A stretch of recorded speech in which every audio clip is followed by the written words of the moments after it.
시편 107편에 보면은 우리 인생을요, 큰 바다에 배를 띄우고 항해하는 것에 비유하십니다.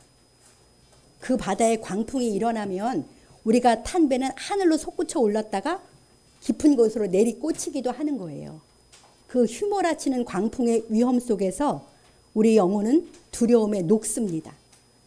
광풍의 소용돌이에 휘말린 작은 배에 탄 우리는 이리저리 비틀거리면서 모든 것이 혼돈 속에 빠지는 거죠.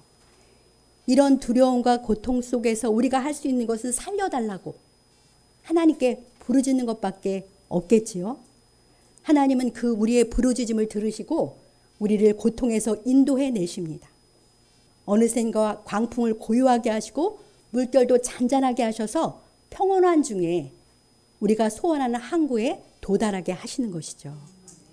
시편 기자는 우리 인생의 여정을 이렇게 표현해 준 거예요. 그래서 우리 하나님의 선하심과 인자하심을 찬양하고 있습니다. 여러분들은 그동안 살아오시면서 어떤 풍랑을 경험하셨습니까? 인생의 풍랑이라고 하는 것은 사람마다 느끼는 강도가 다르기 때문에 상대적인 것이에요. 이 자리에 있는 청년들도 길지 않은 세월 속에서 나름의 어려움도 있었을 것이고요. 저처럼 제법 인생을 살아온 사람은 좀 더 강한 풍랑을 맞기도 했습니다. 인생의 풍랑 속에서 때로는 파손할 것 같은 위험에 처하며 두려움에 떨기도 했어요. 광풍 속에 이리저리 흔들리면서 우리가 탄 배는 어디에 닻을 내리고 안전하게 피할 수 있을까요? 비바람은 몰아치고 하늘은 캄캄한데 우리는 어디서 소망을 발견할까요? 연약한 우리가 인생의 바다를 항해하는 것은 결코 쉽지 않잖아요. 그래서 우리 모두에게는 늘 안위가 필요합니다. 주님이 주신 안위를 갈망하면서 이 시간에는 우리 영혼의 닷, 약속과 소망이라는 제목으로 하나님의 말씀을 듣겠습니다. 자, 오늘 본문인 히브리서는 히브리 그리스도인들, 다시 말하면 유대 그리스도인들에게 보낸 편지예요. 당시의 유대 그리스도인들은요, 동족들로부터 심한 박해를 받았어요. 유대교회에서 예수님을 믿는 것은 만만치 않은 일이었잖아요. 그래서 그들은 또 기존에 가지고 있던 율법적 신앙관이 있어서 예수 그리스도의 우월성에 대해서 의심을 하기도 해서 배교의 위험에 처해 있었습니다.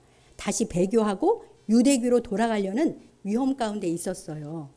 이런 사람들에게 히브리서는 그리스도의 우월성, 그리고 예수님의 대제사장 되심, 완전한 속죄, 믿음의 인내로 신앙의 경주를 완성한 그러한 믿음의 위인들의 삶을 보도록 격려하는 편지입니다. 자, 오늘 본문 11절, 12절을 좀 복잡한데요. 뜻을 생각하면서 함께 읽어보겠습니다. 우리가 간절히 원하는 것은 너희 각 사람이 동일한 부지런을 나타내어 끝까지 소망의 풍성함에 이르러 게으르지 아니하고 믿음과 오래 참음으로 말미암아 약속들을 기업으로 받는 자들을 본받는 자 되게 하려는 것이니라. 아멘. 네, 히브리서 저자는 믿음이 연약해서 유대교로 돌아가려고 하는 그 사람들을 향해서 간절한 사랑을 가지고 11, 12절의 말씀을 권면하는 거예요. 여러분 각자가 주님 안에서 부지런히 가난한 사람들을 섬겨왔는데 그 당시에 히브리 그리스도인들은요, 가난한 성도를 정말 열심히 섬겼어요. 부지런히. 끝까지 그렇게 섬겨왔는데 끝까지 주님이 주신 소망으로 충만하시기 바랍니다. 그러면서 그 소망 때문에 게으르지 말고 믿음과 인내로 계속 섬겨서 모든 약속을 상속받는 사람들을 본받게 되시기를 원합니다. 이렇게 말씀하고 있는 거예요. 그러니까 박해의 고통이 있죠. 기존 가치와의 갈등이 있잖아요. 이런 속에서 흔들리는 유대 그리스도인들에게 주시는 이 권면의 말씀이 오늘 여러 가지 이유로 흔들리며 살아가는 우리들에게도 주시는 말씀인 것이죠. 우리가 은혜로 구원받았고 하나님 나라 천국에 대한 믿음과 소망 가운데 이렇게 주님을 기쁘게 따르려고 하지만 우리에게도 언제나 흔들리는 일들, 크고 작은 삶의 광풍이 풍랑이 일어납니다. 그런데 중요한 것은 믿음과 인내로 이 경주를 계속해서 마침내 주님이 주신 약속들을 기업으로 받는 승리의 삶을 살아가는 것인 줄 믿습니다. 사랑하는 성도 여러분, 믿음으로 주님을 신실하게 따르려는 여러분의 삶을 흔드는 어려움에는 어떤 것들이 있습니까? 세상 사람들과 어울려 살다가 보니까 말씀대로 살기보다는 적당히 타협하며 살 수밖에 없는 현실이 우리를 힘들게 할 때도 있지요. 또 구원받은 하나님의 자녀인 줄은 알지만 내 뜻대로 살고 싶고 내 욕심을 버리기도 참 힘듭니다. 또 나름 믿음으로 순종하며 살아가는데도 기대하는 형통보다는 이런저런 어려움은 여전한 것 같아서 실망될 때도 많잖아요. 이런 여러 이유들 때문에 믿음으로 살기보다는 뒤로 물러가서 영적 의욕을 잃어버린 채 살아가기가 쉬운 그것이 우리의 현실입니다. 자, 이와 같은 히브리인들에게, 이와 같은 우리들에게 주님께서 믿음의 조상 아브라함 있잖아요. 그 아브라함에게 주셨던 약속을 또 그의 믿음을 소환해 주세요. 자, 오늘 본문이 13절 같이 읽어보겠습니다. 하나님이 아브라함에게 약속하실 때에 가리켜 맹세할 자가 자기보다 더 큰 이가 없으므로 자기를 가리켜 맹세하여. 네, 하나님께서 믿음의 조상 아브라함에게 약속을 주셨잖아요. 그때 하나님께서는 자기 이름을 걸고 맹세까지 하시면서 약속하셨다는 거예요. 오늘 본문 16절에 보면은 맹세라는 것은 사람들이 자기 말의 진실성을 확증하려고, 강조하려고 자기보다 더 큰 사람을 큰 존재를 가리켜서 맹세하는 거잖아요. 그러니까 사람이 아닌 하나님은 맹세하실 필요가 없어요. 그분은 전능하시고 신실하시기 때문에 얼마든지 약속을 지키시는 분이니까 맹세가 필요하지 않습니다. 그럼에도 불구하고 하나님은 사람 아브라함에게 하나님의 이름을 걸고 맹세까지 하면서 약속을 주셨다는 거예요. 왜 하나님께서 피조물인 사람에게 맹세까지 하면서 약속을 주셨겠습니까? 내가 반드시 행할 거니까 이 약속 굳게 믿고 살라. 그러시는 거잖아요. 나의 전능함과 신실함으로 내가 보증하는 약속이니까, 맹세로 보증하는 약속이니까 이 약속 굳게 믿고 살라시는 것입니다. 하나님은 사람과 달라서 절대로 거짓말을 하실 수가 없잖아요. 그렇기 때문에 하나님의 약속은 그냥 반드시 그대로 이루어져요. 맹세하지 않으셔도. 그런데 더구나 맹세로까지 보증하셨으니 하나님의 모든 약속은 반드시 이루어지는 줄 믿습니다. 이 사실이 험한 세상을 살고 있는 연약한 우리들의 소망이 되고 큰 안위가 되는 거예요. 오늘 본문이 그것을 확증하고 있습니다. 18절 말씀 같이 읽어보겠습니다. 이는 하나님이 거짓말을 하실 수 없는 이 두 가지 변하지 못할 사실로 말미암아 앞에 있는 소망을 얻으려고 피난처를 찾는 우리에게 큰 안위를 받게 하려 하심이라. 아멘. 신실하신 하나님께서 약속하셨고 맹세하셨다는 이 두 가지 변하지 못할 사실, 이것이 하나님이 절대로 거짓말을 하실 수 없다는 것을 보여준다는 거예요. 하나님의 약속과 맹세라는 이 두 가지 변하지 못할 사실이 소망을 찾고 있는 우리에게 소망을 주는 것입니다. 하나님이 맹세로 약속하신 그 약속이 흔들리는 삶 속에서 피난처를 찾고 있는 우리에게 큰 안위가 되게 하는 거예요. 하나님께서 맹세로 약속하신 그 약속의 말씀들이 흔들리며 살아가는 우리들에게 참 소망이며 큰 안위인 줄 믿습니다. 연약한 우리는 세상 속에서 날마다 흔들리며 살잖아요. 어떤 때는 쓰러질 것 같아요. 시편 107편 말씀대로 일어나는 광풍에 우리 인생의 배가 하늘로 치솟았다가 깊은 곳으로 내리꽂히는 그런 심한 흔들림도 우리는 경험합니다. 두려움과 낙심에 우리 마음은 녹고 이리저리 비틀거리다가 혼돈 속으로 빠질 수도 있어요. 이런 캄캄함 속에서 우리는 어디서 소망을 찾을 수 있다고요? 어디서 안식과 위로를 얻을 수 있습니까? 하나님께서 맹세로 약속하신 그 약속의 말씀들이 우리에게 소망과 큰 안위를 주는 것입니다. 그런데 여기서 우리가 반드시 알고 가야 할 것이 있어요. 그 옛날 아브라함에게 준 하나님의 약속이 오늘 예수님 믿는 우리에게도 주신 약속으로 받아들일 수 있는 이유, 그것을 알아야 하는 것이죠. 이 히브리서의 1차 독자인 히브리 그리스도인들에게는 아브라함은 육체적으로 자기들의 조상이잖아요. 자기 민족의 조상이잖아요. 그러니까 내 민족의 조상인 아브라함에게 준 약속이니까 자신들에게 준 약속으로 받아들일 수 있습니다. 그렇지만 오늘 우리는 아브라함과 민족도 다르잖아요. 시간적으로도 약 4,000년 전의 사람이에요. 아브라함이. 이런 아브라함과 우리와 무슨 관계가 있습니까? 하나님께서 그에게 준 약속이 오늘 우리와는 무슨 상관이 있나요? 이것을 말씀을 통해서 분명히 깨닫는 것은 성경의 모든 약속을 내 것으로 믿고 살아가는데 아주 중요합니다. 이 자리에는 이미 이 진리를 잘 알고 계신 분들도 많이 있어요. 이것에 대해서 갈라디아서 3장이 분명히 말씀해 주십니다. 자, 이제 이걸 피겠습니다. 설교 메모에 갈라디아서 3장 7절, 9절, 29절이 있는데요. 3장 7절을 우리 같이 읽어보겠습니다. 그런즉 믿음으로 말미암은 자들은 아브라함의 자손인 줄 알지어다. 네, 예수 그리스도를 믿음으로 구원받은 사람들은 다 영적으로 아브라함의 자손이다 라고 말씀하시는 거죠. 자, 3장 9절도 읽어봅시다. 그러므로 믿음으로 말미암은 자는 믿음이 있는 아브라함과 함께 복을 받느니라. 네, 우리가 아브라함의 자손이기 때문에 믿음으로 하나님의 자녀가 된 사람들은 아브라함과 함께 복을 받습니다. 그리고 3장 29절을 또 읽어보겠습니다. 너희가 그리스도의 것이면 곧 아브라함의 자손이요 약속대로 유업을 이을 자니라. 네, 아멘. 이 29절이 두 말씀을 정리해서 말씀해 주시는 거죠. 우리가 주님을 믿어 예수 그리스도의 것이 되었으면 영적으로 아브라함의 자손이고, 그렇기 때문에 그에게 준 약속을 내 것으로, 나도 유업으로 이을 자다, 이렇게 말씀해 주십니다. 자, 이 세 가지 말씀을 우리에게 분명히 말씀하시죠. 오늘날 예수 그리스도를 믿는 저와 여러분들은 영적으로 아브라함의 자손이에요. 우리는 영적인 선민입니다. 그렇기 때문에 하나님이 아브라함에게 준 모든 복의 약속을 함께 유업으로 받는 상속자가 된 것이에요.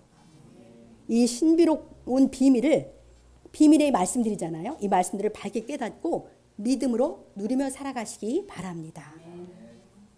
그럼 하나님께서 자기 이름으로 맹세까지 하시면서 아브라함에게 준 복된 약속은 무엇입니까? 우리 본문 14, 15절을 같이 읽어보겠습니다. 14, 15절입니다.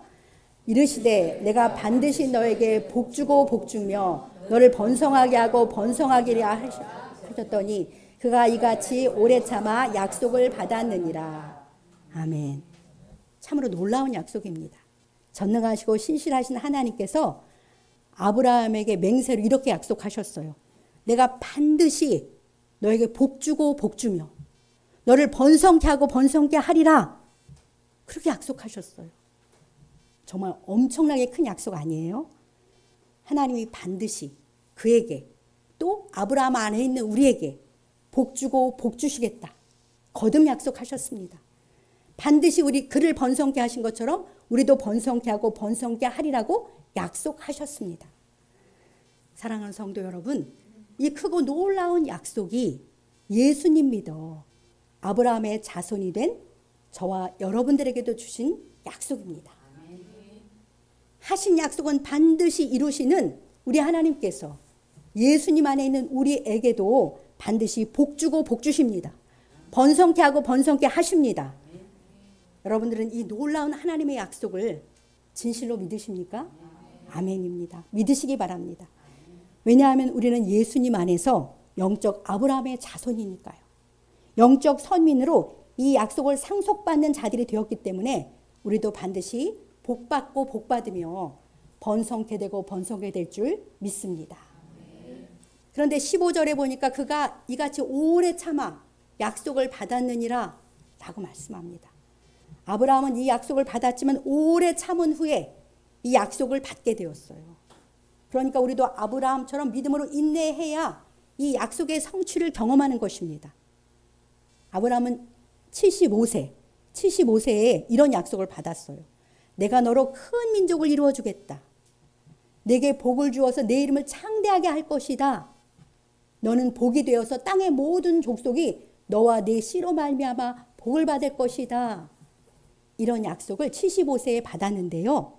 우리가 아는 것처럼 25년이 지난 후 100세가 돼서야 이삭 딱 한 명을 받았어요. 큰 민족을 약속하셨지만 25년 참은 후에 딱 한 명 주셨다니까요. 그 중간에 또 그 이삭도 번제로 바치라는 명령도 하셔요. 아브라함은 그 시험을 믿음으로 통과한 후에 내 자손이 하늘의 별과 같이 많을 것이고 내가 대적도 다 정복할 거라는 약속을 맹세로 주시는 것입니다. 어떻습니까? 그로부터 4,000년이 지났어요. 4,000년이 지난 오늘의 시점에서 아브라함을 바라보십시오. 하나님이 그에게 하신 큰 약속들 성취되었습니까? 아멘입니다. 성취되었습니다. 전능하시고 신실하신 하나님께서는 아브라함의 씨인 예수 그리스도 안에서 그 큰 약속을 다 이루셨어요. 아브라함은 약속하신 대로, 하나님이 약속하신 대로 큰 민족을 이루었고요. 그는 복의 근원이 되었습니다. 그의 씨로 오신 예수 그리스도를 통해서 땅의 모든 족속이 우리까지 포함해서 구원의 복을 받게 된 거예요. 복 주고 복 주는 그 복의 핵심은 구원의 복이에요. 구원이 없으면 다른 복은 다 허사예요. 그는 실로 창대하게 되었습니다. 맹세까지 하시며 아브라함에게 약속하신 하나님의 복의 약속은 그의 씨인 예수 그리스도 안에서 다 이루어졌습니다. 아브라함의 후손인 예수 그리스도 안에서 이 모든 복의 약속이 이루어졌고 이루어진다는 사실에 우리는 주목해야 합니다. 오늘 우리는 예수 그리스도를 믿어서 그분 안에 있는 사람들이기 때문이에요. 하나님의 모든 약속은요, 예수 그리스도 안에서 다 이루어지는 거예요. 고린도후서 1장 20절이 이 사실을 확증해 줍니다. 여기 고린도후서 1장 20절을 같이 읽어보겠습니다. 하나님의 약속은 얼마든지 그리스도 안에서 예가 되니 그런즉 그로 말미암아 우리가 아멘하여 하나님께 영광을 돌리게 되느니라. 아멘.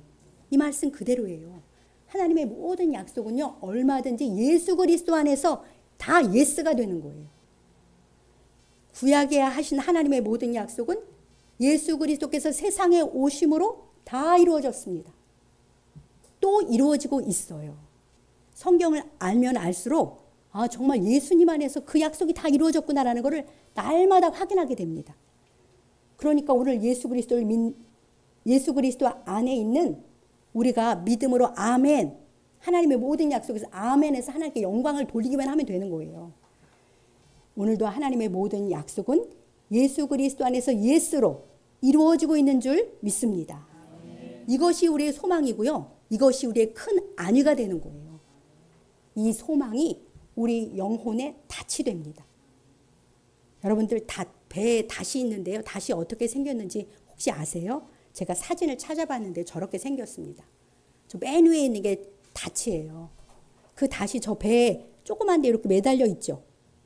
그리고 그 닷이 이렇게 끈으로 연결되어 있어서 배를 정박시킬 때, 얕은 곳에 정박시킬 때 저 닷에다가 밧줄을 꽁꽁 매서 그 배가 바닷물에 흘러 떠내려가지 않도록 정박시키는 것이 바로 저 닷이에요. 그런 것처럼 우리도 세파에 시달리다가 믿음을 잃어버리고 떠내려갈 수도 있잖아요. 그러니까 우리 영혼에도 닷이 필요해요. 그런데 무엇이 닿치냐면 예수 그리스도 안에서 우리에게 주시는 모든 약속과 그 성취를 바라보는 소망이 우리 영혼에 닻이 되는 거예요. 거친 세파에 떠내려가지 않도록 우리 인생의 배도요, 예수님께 단단히 붙들어 매는 거죠. 예수님께 정박시키는 거예요. 그런 닻이 우리에게도 필요한데 그 닻이 주님의 약속과 소망이라는 거죠. 이것을 히브리서 6장 19절이 말씀해 주십니다. 우리 본문 6장 19절 같이 읽어보겠습니다. 우리가 이 소망을 가지고 있는 것은 영혼의 닷 같아서 튼튼하고 견고하여 휘장 안에 들어가나니. 네, 본문입니다. 우리가 이 소망을 가지고 있는 것이 바로 우리 영혼의 닻이라는 거예요. 그래서 예수님 안에서 우리에게 주신 많은 약속들이 있는데 그것이 우리의 소망이잖아요. 그러니까 이 약속의 성취를 믿음으로 바라보는 소망이 내 영혼의 닻이 되는 것입니다. 주님이 준 약속과 소망이 흔들리는 내 영혼의 닻이 되어서 예수님께 단단히 붙들어 매는 그러한 힘이 되는 거예요. 이 소망이 뭐라고 하셨습니까? 19절에 튼튼하고 견고하여 휘장 안에 들어간다. 그렇게 말씀하시잖아요. 휘장 안이 하나님이 계신 지성소잖아요. 천국을 말하는 거예요. 그러니까 우리가 이 하나님의 약속을 소망하며 살면 그것이 우리 영혼의 닻이 되어서 천국에 저 휘장 안에 들어갈 때까지 우리를 굳게 붙들어 매주는 것입니다. 그래서 우리는 그 천국의 지성소에 들어가서 영생 복락을 누리면서 하나님과 영원토록 함께 사는 것이죠. 그러니까 예수님을 믿어 죄사함 받고 영생을 얻은 우리들은 저 천국에 들어간다고 빌립보서 3장 20절이 분명히 약속하세요. 자, 여기 빌립보서 3장 20절을 같이 읽어보겠습니다. 그러나 우리의 시민권은 하늘에 있는지라 거기로부터 구원하는 자 곧 주 예수 그리스도를 기다리노니. 아멘. 자, 이 약속의 말씀이 우리의 분명한 소망이며 우리 영혼의 튼튼하고 견고한 닻이 되는 것이죠. 자, 이 약속뿐만 아니고요. 하나님께서 맹세로 약속하신 모든 약속들, 예수 그리스도 안에서 우리에게 주신 모든 약속들이 거친 세상을 살아가면서 이리저리 흔들리는 우리 영혼의 닻인 줄 믿습니다. 자, 그러니까 이제 중요한 게 뭐예요? 주님이 내게 준 놀라운 약속들을 분명하게 알고 믿고 소망하며 사는 것이죠. 여러분들은 주님이 내게 준 어떤 약속의 말씀들을 믿고 소망하며 살고 계십니까? 오늘 내 삶을 흔드는 것에 대해서 주님이 뭐라고 약속하셨나요? 아브라함을 필두로 성경의 위대한 믿음의 사람들은 다 하나님이 준 약속을 굳게 믿고 그걸 소망하며 살았어요. 그들은 그 약속의 성취를 멀리서 바라보면서 환영하면서 믿음으로 산 거예요. 오래 참은 거죠. 그것들이 그들의 영혼의 닻이었습니다. 오늘 세파에 흔들리며 살아가는 연약한 우리도 아브라함처럼, 야곱처럼, 모세처럼, 라합처럼 주신 약속들을 굳게 믿고 소망하며 살아갑시다. 믿음으로 인내하면서 주님이 준 약속이 이루어지기를 그렇게 소망하며 살아가야 합니다. 여러분들은 지금 어떤 영역에서 주님이 준 약속이 필요하십니까? 여기 청년들이 많이 있는데요. 우리 청년들의 장래는 불투명해서 앞길이 염려가 됩니다. 그런 여러분들에게 어떤 약속을 주셨냐면요. 여기 시편 37편 4절 5절을 같이 읽어보겠습니다. 또 여호와를 기뻐하라. 그가 내 마음의 소원을 내게 이루어 주시리로다. 내 길을 여호와께 맡기라. 그를 의지하면 그가 이루시고. 아멘. 하나님을 기뻐하시면 돼요. 그러면 하나님이 우리 마음의 소원을 이루어 주십니다. 하나님을 기뻐한다는 게 어떤 거예요? 아버지 되신 하나님이 좋아서요. 하나님 높이고 만나는 예배의 자리를 좋아하는 거예요. 기뻐하는 거예요. 하나님이 좋아서, 하나님이 기뻐서 하나님 만나는 말씀 보기를 좋아하고 하나님이 기뻐서 하나님 만나는 기도하기를 좋아하는 것이죠. 하나님이 좋아서 하나님이 임재해 계시는 성도의 교제를 기뻐하는 것입니다. 그것이 바로 하나님을 기뻐하는 거예요. 그러면 하나님께서 여러분의 마음의 소원을 이루어 주십니다. 그렇게 약속하셨어요. 여러분의 길을 주님께 맡겨드리며 주님을 의지하면 주님께서 여러분들을 향하신 그 선하신 뜻을 이루어 주신다고 약속하시는 거예요. 이 약속의 말씀을 믿음으로 소망하시면서 자기 영혼의 닻으로 삼아 흔들리지 마시고 안정된 심령으로 우리 주님을 기뻐하며 살아가시길 주님의 이름으로 간절히 축복합니다. 여기 부모들이 많이 있는데요. 부모들은 자녀들의 삶이 어떻게 될지 걱정되어서 마음이 흔들리기도 합니다. 자, 오늘 이사야 53장 13절 말씀을 같이 읽어보겠습니다. 내 모든 자녀는 여호와의 교훈을 받을 것이니 내 자녀에게는 큰 평안이 있을 것이며. 아멘. 우리의 모든 자녀는 여러 세상 속에서 흔들리기도 하지만 결국은 하나님의 교훈, 하나님의 말씀을 받을 것입니다. 순종할 것입니다. 그래서 우리의 자녀들에게는 큰 평안이 있을 줄 믿습니다. 우리는 보이는 상황에 의해서 이게 54장 13절이잖아요. 54장 11절에 보면은 너 곤고하며 광풍에 요동하여 흔들리는 자여 라고 하시면서 약속을 주시는 거예요. 보이는 상황에 의해서 우리는 곤고하고 광풍에 요동할 수 있어요. 그렇지만 이 약속의 말씀들을 믿고 인내하면서 안위를 받으시기 바랍니다. 이 약속을 믿고 우리가 간절히 기도할 때 신실하신 하나님께서 우리의 자녀들이 주의 말씀에 순종하는 제자 되게 하셔서 큰 평안을 누리며 살게 할 줄 믿습니다. 또 이제 노년이 되셔서 건강이 염려되시는 분들, 물론 노년이 아니라도 다 건강이 염려되죠. 그런 사람들에게 뭐라고 약속하셨습니까? 자, 말라기 4장 2절을 같이 읽어보겠습니다. 내 이름을 경외하는 너희에게는 공의로운 해가 떠올라서 치료하는 광선을 비추리니 너희가 나가서 외양간에서 나온 송아지같이 뛰리라. 아멘. 그렇습니다. 우리가 주님의 이름을 경외하면 공의로운 해이신 예수님께서 치료의 광선을 비춰주시는 거예요. 그래서 송아지처럼 뛰는 건강의 은혜를 준다고 약속하십니다. 이 약속을 믿고 치료의 광선을 비추시는 주님을 소망하며 사시기를 축복합니다. 이제 끝으로 우리가 어떤 두려움, 많은 두려움이 있어요. 우리에게는. 그것에서 벗어나서 평강을 누리길 원하십니까? 시편 34편 4절을 같이 읽어보겠습니다. 내가 여호와께 간구하매 내게 응답하시고 내 모든 두려움에서 나를 건지셨도다. 아멘. 네, 모든 두려움이 가지고 하나님께 나가 간구하면 됩니다. 그러면 하나님께서 내 모든 두려움에서 우리를 건져주시고 평강을 얻고 우리의 얼굴이 빛나게 하실 줄 믿습니다. 사랑하는 성도 여러분, 성경에는 수많은 하나님의 약속들이 있어요. 우리 삶에 필요한 모든 약속이 있습니다. 이 모든 약속은 예수 그리스도 안에서 다 예스로 이루어지는 줄 믿습니다. 우리가 오직 믿음으로 아멘해서 하나님께 영광을 돌리기만 하면 되는 거예요. 예수 그리스도 안에서 내게 주신 약속들을 굳게 믿고 그 성취를 소망하며 살아가심으로 흔들리는 세상에서 끝까지 견고하게 서서 승리하며 살아가시길 우리 주님의 이름으로 간절히 축복합니다.